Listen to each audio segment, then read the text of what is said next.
नमस्कार दोस्तों, आज हम सीखेंगे 11वीं कक्षा के अकाउंट्स का फर्स्ट चैप्टर। तो इससे पहले मैंने एक वीडियो बनाया था जिसमें मैंने इस चैप्टर को आधा कवर कर लिया था।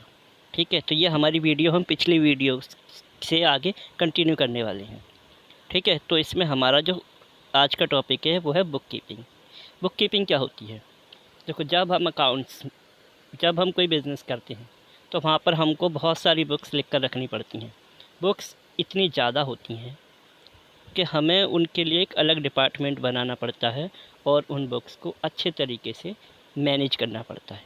ठीक है, तो इसमें मेन दो बातें होती हैं। एक तो अकाउंट्स में एंट्री किस तरीके से करनी है, लिखना किस तरीके से है, और दूसरा कितनी बुक्स होंगी, उनको कहाँ पर रखा जाएगा और किस तरीके से उनको डैमेज से बचाया जाएगा।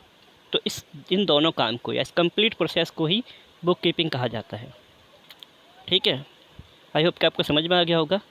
अब जो हमारा टॉपिक है अकाउंटिंग और बुक कीपिंग में डिफ़रेंस क्या है। देखो, पहली बात तो ये है, डिफ़रेंस है। ठीक है, लेकिन आप ये मत समझना कि बुक कीपिंग अकाउंटिंग है। अकाउंटिंग और बुक कीपिंग दोनों अलग हैं, लेकिन जो बुक कीपिंग है वो अकाउंटिंग का ही एक हिस्सा है।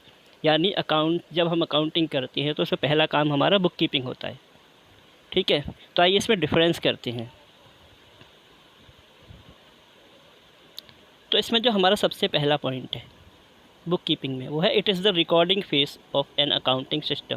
यानी अकाउंटिंग सिस्टम का जो रिकॉर्डिंग वाला हिस्सा होता है ना, जब हम लिखते हैं और इनको डॉक्यूमेंट की शक्ल में या बुक्स की शक्ल में रखते हैं एक जगह पर, उसको हम बुक कीपिंग कहते हैं। और अकाउंटिंग में और भी बहुत सारे हिस्से होते हैं, जैसे कि वो उनको बुक्स को, लिखी हुई बुक्स को वो करना, एनालिसिस करना, या फिर कौन सा मेथड है वो चूज़ करना। ठीक है, और एक्चुअल काम करना जा कर के, जैसे बहुत सारे लीगल डॉक्यूमेंट वगैरह वहाँ पर जा कर के बहुत सारे काम होते हैं। ठीक है, तो अकाउंटिंग में it is the summarise phase of an accounting system. Summarising, देखो इसमें हम क्या करते हैं कि बुक्स जब लिखी जाती है तो उनकी समराइज़ करते हैं। जो दूसरा पॉइंट है वो है it is a primary stage and bases of accounting. मतलब ये अकाउंटिंग का सबसे पहला काम है, पहली स्टेज है। उसके बाद ये अकाउंटिंग के लिए एक बेस प्रोवाइड कराता है हमें, ये बेस होता है अकाउंटिंग का। ठीक है, तो अकाउंटिंग का जो सेकंड चैप्टर वो है it is a secondary stage which begins where the book keeping process ends. इसमें क्या रखा है, अकाउंटिंग की जो प्रोसेस है वो वहाँ से शुरू होती है जहाँ से बुक कीपिंग की जो प्रोसेस है वो एंड हो जाती है, ख़त्म हो जाती है।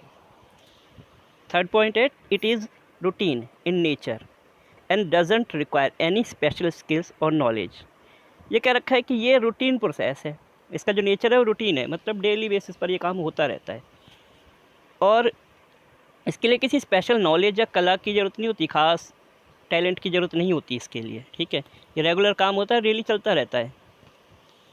ठीक है, अकाउंटिंग का थर्ड पॉइंट जो है वो है it is analytical in nature and required special skills for knowledge. ये क्या रखा है, ये जो अकाउंटिंग है वो एक एनालिटिक नेचर है। इसका जो नेचर होता है एनालिटिक होता है, यानी हम इसमें एनालिसिस करते हैं, किसी चीज़ को समझते हैं, फिर उससे प्रोसेस करते हैं, अपने काम का डेटा ले लेते हैं। ठीक है, और इसके लिए बहुत ही स्पेशल स्किल्स की ज़रूरत होती है, नॉलेज की। देखिए, बुक कीपिंग तो कोई भी कर सकता है, जिसकी राइटिंग अच्छी हो और जिसको लिखना आता हो। एक दो दिन की ट्रेनिंग के बाद बुक कीपिंग हो सकती है, लेकिन अकाउंटिंग के लिए ऐसे नहीं कर सकते। अकाउंटिंग का जो मेन काम है वो या तो बहुत ही एक्सपीरियंस अकाउंटेंट करते हैं या कोई सीए करता है, जिसके पास सीए की, चार्टेड अकाउंटेंट की डिग्री हो।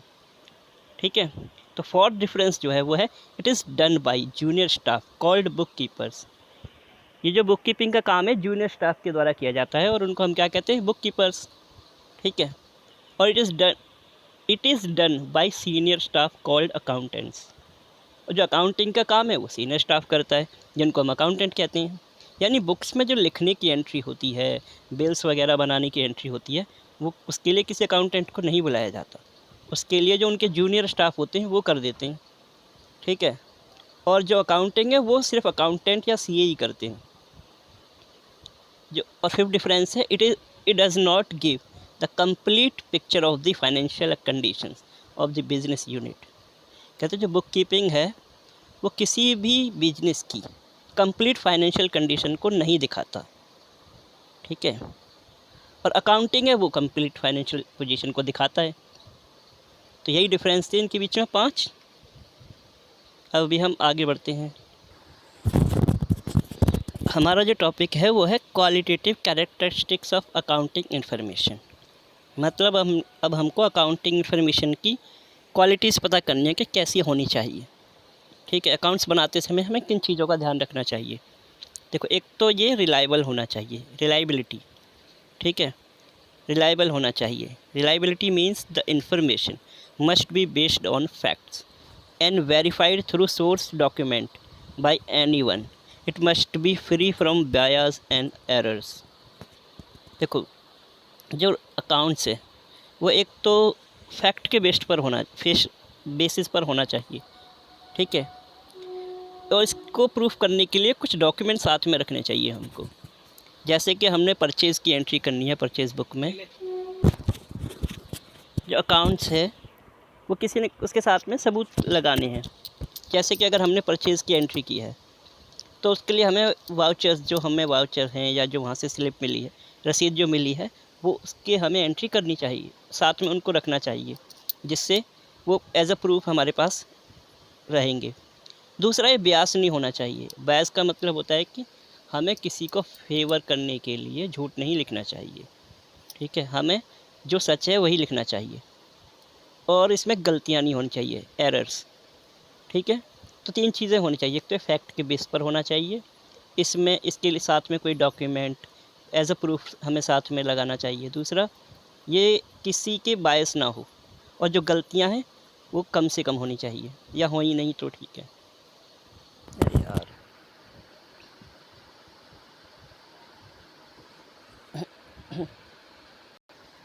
अब हमारा दूसरा पॉइंट है, जो दूसरी कैरेक्टरिस्टिक है वो है relevance. To be relevant information must be available in the time, must be influence the decision of users by helping them from prediction and about the outcomes. वो कह रहे हैं जो इन्फॉर्मेशन है वो रिलीवेंस होनी चाहिए। ठीक है, और अवेलेबल होनी चाहिए जब भी हम कोई डिसीजन लेने वाले लोग हैं, जैसे मैनेजमेंट है, ऑनर है, उसको कोई डिसीजन लेना है तो उस समय उनके पास अवेलेबल होनी चाहिए। ठीक है, ताकि वो अपने फ्यूचर के लिए जो भी प्रेडिक्शंस चाहते हैं, ठीक है, या फिर उन जो भी उनको रिजल्ट चाहिए उसमें उनकी हेल्प कर सके। ठीक है, अंडरस्टैंडेबिलिटी, जो हमारी इन्फॉर्मेशन है, जो हम बुक कीपिंग कर रहे हैं या अकाउंटिंग है, वो समझने के लायक होनी चाहिए। ठीक है, अंडरस्टैंडेबिलिटी मतलब समझने के लायक।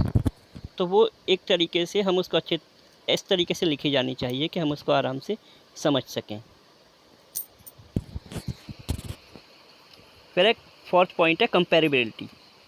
कंपैरेबिलिटी का मतलब होता है कि अगर जो हमारी इन्फॉर्मेशन है वो कंपेयर करने के लायक होनी चाहिए।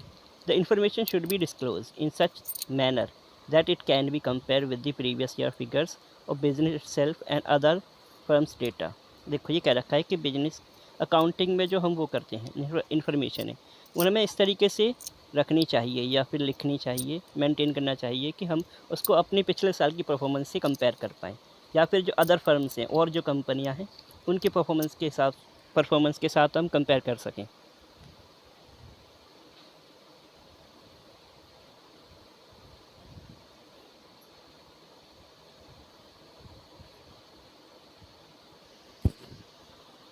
देखिए, अब हम सीखेंगे बेसिक अकाउंटिंग टर्म्स को। तो बेसिक अकाउंटिंग टर्म्स को देखिए, ये जो टॉपिक है ये बहुत इम्पोर्टेंट है। अब लाइफ में जब भी अकाउंट बनाओगे, आपको इस टॉपिक से रिलेटेड जो जानकारी है वो हमेशा चाहिए होगी, दिमाग में होनी चाहिए। चाहे आप किसी भी क्लास में बनाओ, 12वीं में, बीए में, बीकॉम में, एमकॉम में, जहाँ पर भी अकाउंट्स करोगे वहाँ पर आपको इस इन्फॉर्मेशन की हमेशा ज़रूरत पड़ेगी।